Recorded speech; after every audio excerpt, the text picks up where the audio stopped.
भजन प्रवचन नामस्मरण साधना आणि मैत्री तर त्यांची एवढी घनिष्ठ होती। पण हा दुसरा होता तो प्युअर दारुड्या होता। रोज उठून त्या घरामध्ये भांडण तंडण हान मार हे सारखं चालू असायचं। ती बायको एवढी कंटाळायची, अधून मधून यायची या वारकऱ्याकडे आणि बोलायची, भाऊजी तुम्ही तुमच्या मित्राला काहीतरी सांगा, माझ्या संसाराची वाताहात लागली आहे, माझे मुलं बाळ आम्ही रात्रंदिवस भीतीत असतो, कधी येतील कधी मारतील कधी जोडतील कधी घराच्या बाहेर काढतील, आम्हाला म्हणजे खूप त्रास होतोय त्याचा। तो मित्र वारंवार त्या मित्राला सांगायचा, अरे मित्रा सोन्यासारखा संसार आहे तुझा, तुझा संसार सावर, तो यातून बाहेर पड। पण त्याच्यावर काही परिणाम होत नव्हता। एक वेळ असेच आषाढीची वारी आली आहे आणि ह्या मित्राची वारीची तयारी चालली। जशी आपण कसे महिनाभर वारी आली का आपण अगदी कोणाला काय नियोजन करायचंय, कोणाला शॉपिंग करायचंय, कोणाला बॅग भरायचे, तू काय भरलं मी काय भरलं, तू काय न्यायची मी काय न्यायची। कारण जशी मुलगी माहेराला जायच्या वेळेला इतकी आनंदी असती, तसं आपण वारी आली का आपण एवढे आनंदी असतात ना, 10 वेळा फोन करायचा, तू काय घेतलं मी काय घेतलं, असं म्हणजे असं ते वारकरी आनंदात त्याची ती बॅग भरायचं काम चाललेलं। आणि तेवढ्यात ती दारुड्याची बायको येते आणि आता म्हणे, भाऊजी हा शेवटचं टोक आहे, तुम्ही काही केलं तर ठीक आहे, नाही तर मी माझी मुलं बाळ घेऊन माझी कुठंतरी सुरक्षित ठिकाणावर जाऊन राहणार आहे म्हणे। हे रात्री बेरात्री कधी आम्हाला मारून टाकतील याचा अजिबात म्हणजे भरवसा नाही।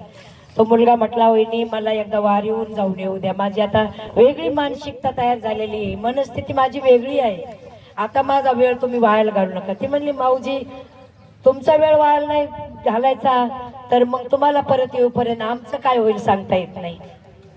नाविलाज झाला त्या मित्राचा, तो गेला आणि त्या मित्राला बोलला म्हणे, अरे मित्रा आतापर्यंत मी तुला खूप सांगितलंय, आता मी तुला काहीच सांगणार नाही, तुला मी एकच विनंती करतो, एक तर तू आपली मैत्री सोड नाहीतर दारू सोड, तुला योग्य काय वाटतंय? तुला जर दारू सोडायची नसेल तर माझ्याशी असलेली मैत्री सोड म्हणे तू। आणि यांची मैत्री तर खूप जीवाभावाची खूप घनिष्ठ मैत्री, बऱ्याच दिवसाची मैत्री होती।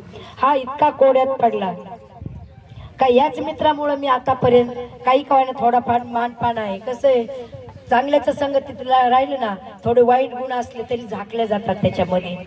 आता जर समजा माझी मैत्री सोडली तर बराच मोठा तोटा आहे, काय करायचं? तो म्हणे, बाय माझी एक विनंती ऐक, तुला दारू सोडायची का नाही सोडायची तो भाग तुझा आहे, आता मी उद्या वारीला जाणार आहे, तू फक्त 4 दिवस माझ्या बरोबर वारीला चल। तो म्हणला, नाही रे बाबा, ती वारी बिरी मी कधी केली नाही, पाहिली नाही आणि मला त्याची आवड पण नाही। तो म्हणे, नाही ना आवड तुला, नसू दे, पण चल माझ्या बरोबर, 4 दिवस थांब, 5व्या दिवशी तू माघारी ये तुझ्या। हो नाही करता करता तो वारीला मित्राबरोबर निघाला। दुसऱ्या तिसऱ्या मुक्कामावर गेला, 4थ्या मुक्कामावर गेल्याच्या नंतर वारकऱ्याला किती आदर सत्कार असतोय आपण पाहतो नेहमी। किती लोक आपल्याला, कोणी पाद्यपूजा करतं, कोणी आपल्याला खायला देतं, कोणी जय हरी चालूच असतं। ही कशाची पावर आहे? सेवेची पावर आहे। सेवा केली का मेवा कधीच वायाला जात नाही, आपोआप मिळतोच तो।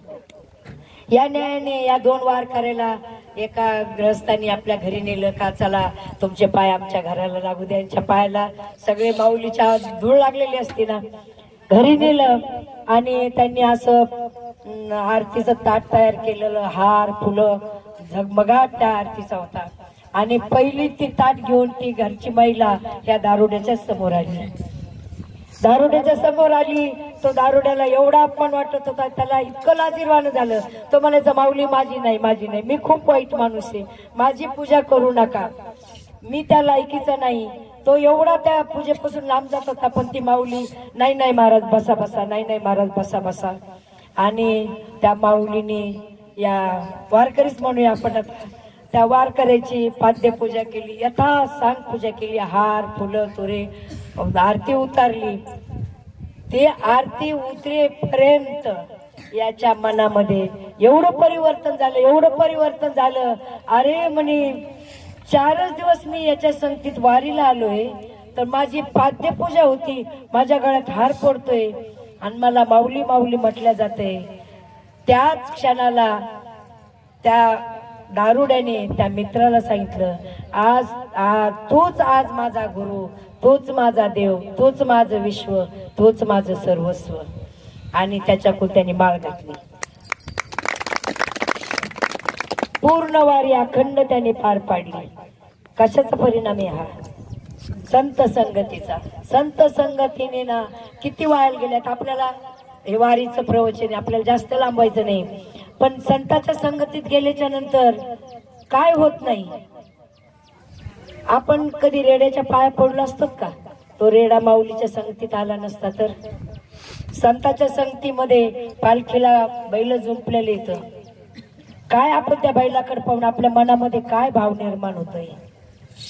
जीवनामध्ये येऊन तुम्हाला रेडा व्हायचा असेल तर माऊलीचा रेडा व्हा, कुत्र व्हायचा असेल शिवाजी महाराजांचं कुत्र व्हा। कारण रायगडावर आधी त्या कुत्र्याच्या समाधीच्या आपण पाया पडतो, तेव्हा शिवाजी महाराजांच्या पाया पडतो। गाय व्हायची असेल दत्ताची व्हा, घोडा व्हायचा असेल तर माऊलीचा व्हा। आणि अशीच एक कथा आहे ठाकूर बाबाच्या घोड्याची। ठाकूर बाबाचा घोडा व्हा, नाही माऊलीचा होता आला ना, ठाकूर बाबाचा घोडा व्हा। ठाकूर बाबाचा घोडा असा होता, तो प्रत्येक महिन्याला ठाकूर बाबा त्या घोड्यावर वारी करत होते। एकादशी जर 2 आल्या ना, आता कोणची आपली एकादशी आहे, त्या घोड्याच्या पुढं खुराक ठेवल्या जायचा। घोड्याने जर खाल्ला तर एकादशी उद्याची, नाही खाल्ला तर एकादशी आजची। अशी अखंड वारी त्या ठाकूर बाबा बरोबर त्या घोड्याने केली। नंतर तो घोडा थकला म्हणून त्या वारीला ठाकूर बाबांनी दुसरा घोडा बरोबर घेतला आणि हा घोडा घरी ठेवला। त्या घोड्याची एवढी तगमग झाली, हळू तो घोडा पंढरपूर मध्ये जाऊन पोहोचला। आणि ज्या धर्मशाळेमध्ये ठाकूर बाबा उतरलेले होते त्या धर्मशाळेमध्ये तो घोडा तिथे जाऊन पोहोचला आणि तोच्या डोळ्यातून अश्रू येत होते का मी आयुष्यभर या संताला घेऊन पंढरपूरला गेलोय आणि आज माझी वारी चुकती। एवढं भरून येत होतं त्या घोड्याला। आणि ज्या वेळेला ठाकूर बाबांनी घोडा पाहिला त्यावेळेला ठाकूर बाबांनी त्या घोड्याच्या गळ्यात मिठी टाकली आणि त्याच वेळेला त्या घोड्याने प्राण सोडला। हे मी वाचलेलं आहे, हे माझ्या मनचं नाही, कारण मनचं सांगणे की आपण बुद्धिवान बी नाही आणि ज्ञानी पण नाही।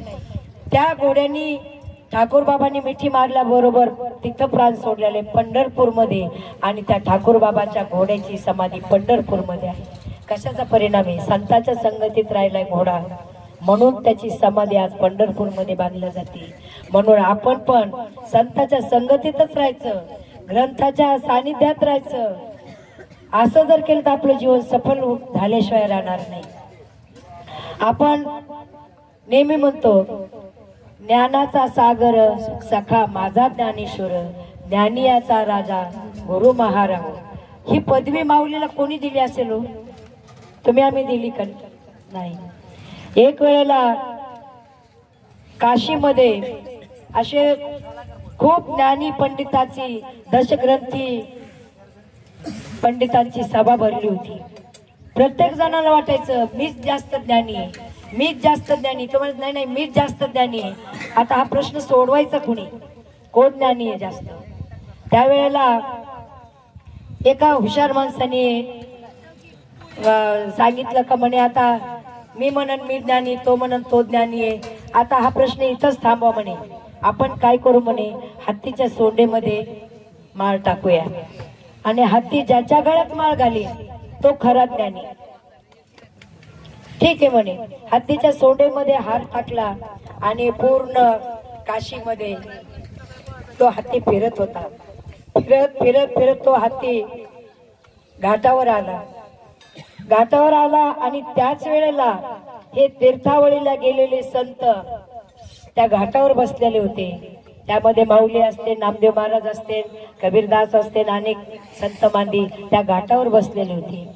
आणि एवढ्यामध्ये फिरून येऊन त्या हत्तीने ती माळ माऊलीच्या गळ्यात घातली। तिथं ज्ञानी याचा राजा गुरु महाराव हे सिद्ध झालं का ज्ञान जास्त ज्ञानी कोण असेल तर हे दशग्रंथी नाही, हे पंडित नाही, हे कोणीच नाही, तर माऊली हे ज्ञानी आहे सर्वश्रेष्ठ।